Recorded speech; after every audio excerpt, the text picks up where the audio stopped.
They say every story has two sides. You've heard about Elena, a woman who gave her all, and a son, Osas, who lost his way. But there's another story, one that's not told enough. The story of the son who could have ended up like Osas, but didn't. There's a saying among my people in Africa, a child who will become useless shows signs from an early age. But the real question is, what do the parents do when they see those signs? Do they ignore them, or do they act? My mother? She didn't ignore anything. She was tough, not because she hated me, but because she loved me enough to say no. When other kids were outside playing football, I was in the kitchen washing plates or cooking. When I got bad grades, there was no excuse, only consequences.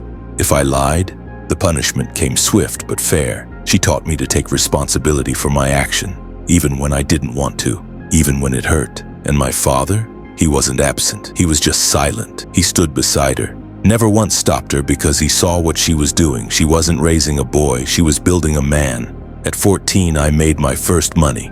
It wasn't much, just a few small jobs. But when I showed my dad expecting him to take it, he smiled and said, "Use it on yourself.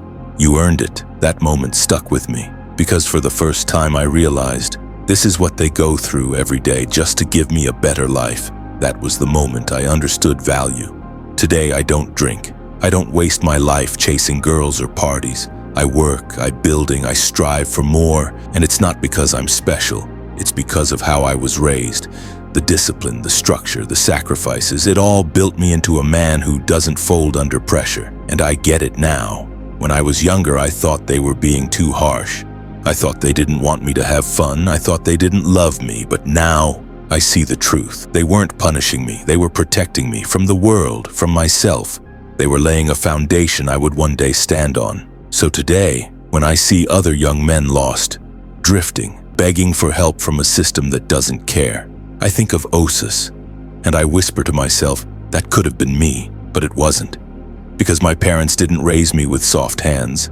They raised me with strong values, and every single day, I thank them. Because if they had raised me with only love and no structure, I would have been lost too. So if you're a parent watching this, or a young man like me, remember this, love is not just what you give, it's also what you refuse. And discipline, it might feel like pain today, but tomorrow it becomes strength.